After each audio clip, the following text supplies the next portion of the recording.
Yes, tuje kugaruka ku nkuru ebyiri. Iya mbere ni uburyo Kid wamenyekanye mu ndirimbo nka Teta Apana n'izindi ko atazigera ashaka umugore mu gihe atabana na Dorcas azarinda ageze imyaka 30 atarashaka.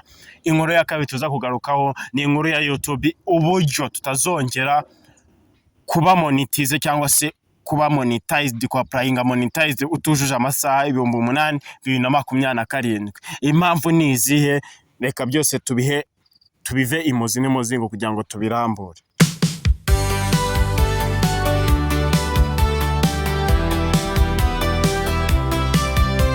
Yes, ndabasoje wese mukunda muga kuri kibiganiro bya Bombocrat.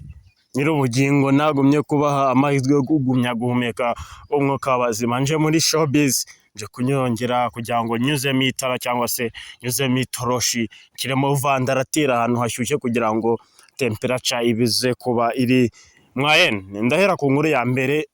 Inkuru ya mbere turi buhereho n'uburyo umuhanzi twamenye nka Kid yaje kunyarukira ku rubuga rwa Instagram avuga amagambo akomera, avuga ati cyane ubu ndi umusore w'imyaka 23 ariko nta mukunzi mfite.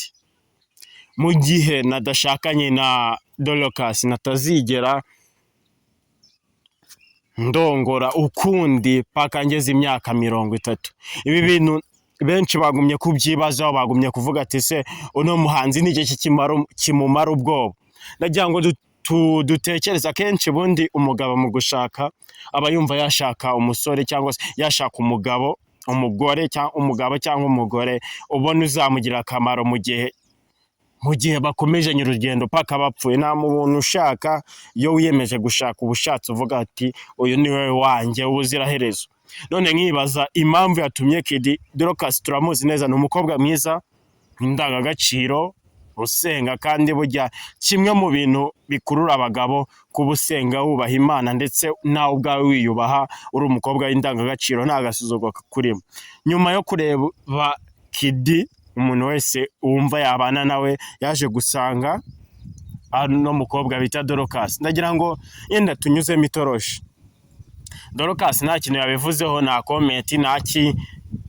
Ni umukobwa utuje. Nyuma yo kuva muri Empire bageze hanze bakora urubuga naho nta hantu yigeze bitangaza pe.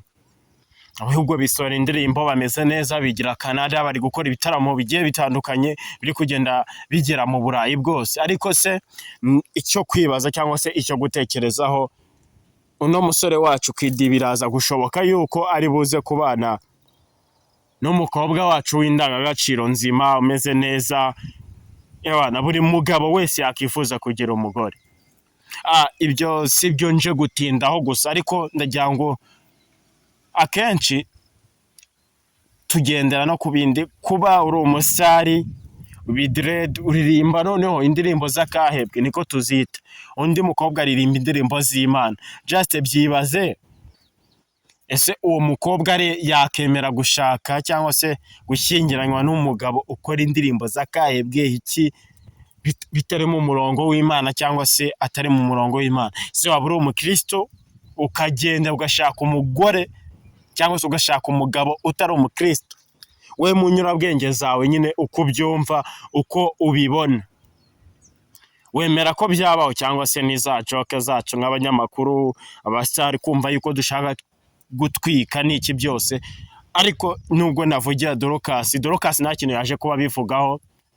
Nakubise ikimvirizo ahantu hose na Kid twagerageje kumwandikira kuri iki kintu avuga ko twabibonye ariko yifuje kubitangaza.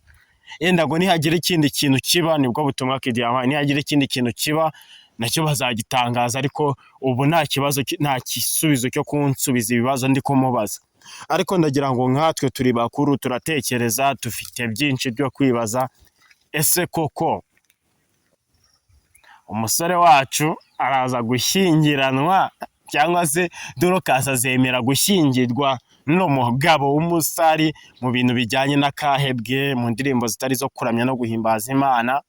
Tumuzi muri Apana, tumuzi muri Teta, tumuzi muri Bruce Melody n'izindi zitandukanye. Ese biraza gushoboka yuko biza kuba confirmed uno mukobwa wacu akaza kuba yakemera gushyingiranwa nawe?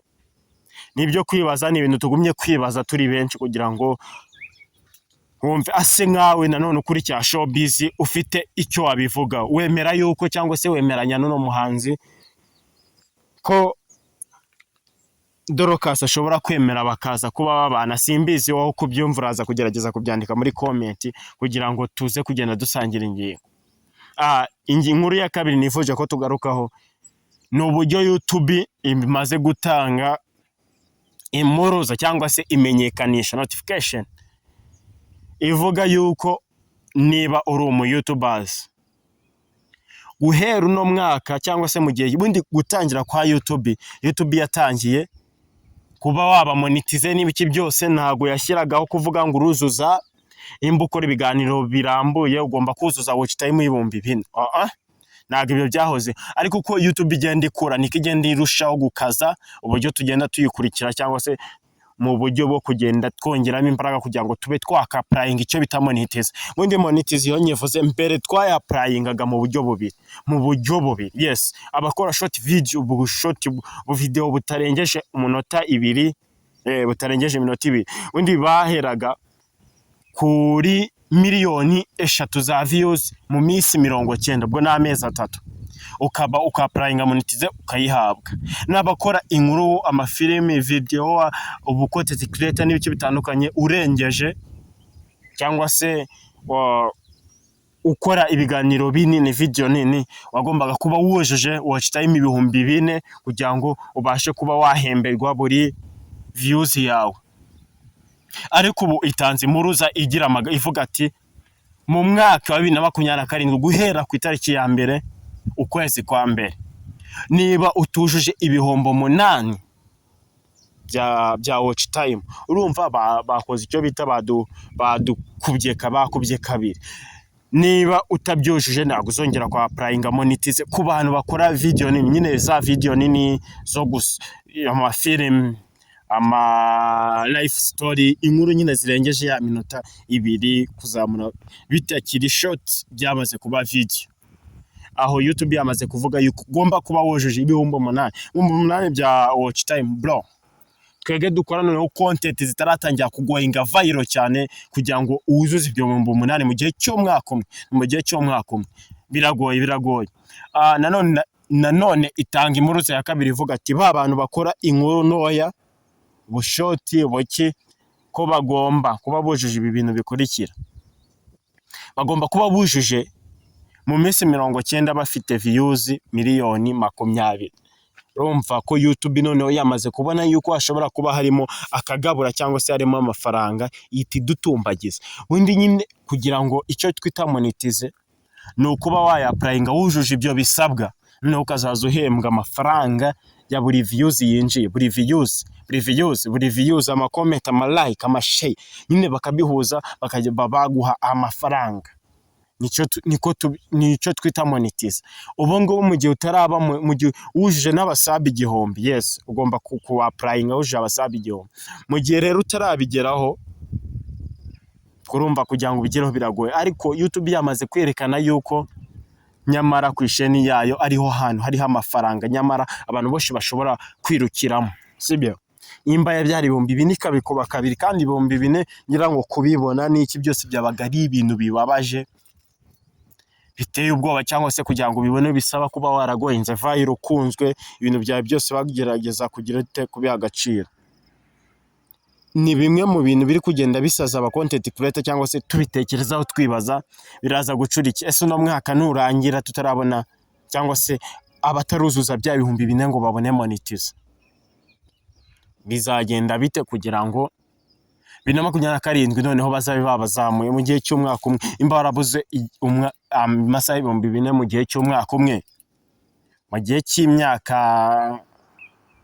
cy'umwaka umwe nanone uzuza amasaha 8,000, bisaba kuba wakoze cyane, cyangwa se watangiye gukundwa na benshi, batangiye kukubonamo icyizere, watangiye kurebwa n'ibintu byawe. Nyamara dufite uburyo bwinshi bwo gukora cyangwa se gukosoza kugira ngo ibintu byacu bigere ku rundi rwego, tubone ama watch time meza, cyangwa se ibintu bigiye nimba ushaka kwiga ibintu bijyanye na YouTube bugikoreshwa ujye waba monetize vuba, kugira ngo uhamagarize nimero tugufashe 07 9 8 6 31 505 kugira ngo tugufashe ukomeze kugubwa neza. Ndabakunda cyane, ciao ciao.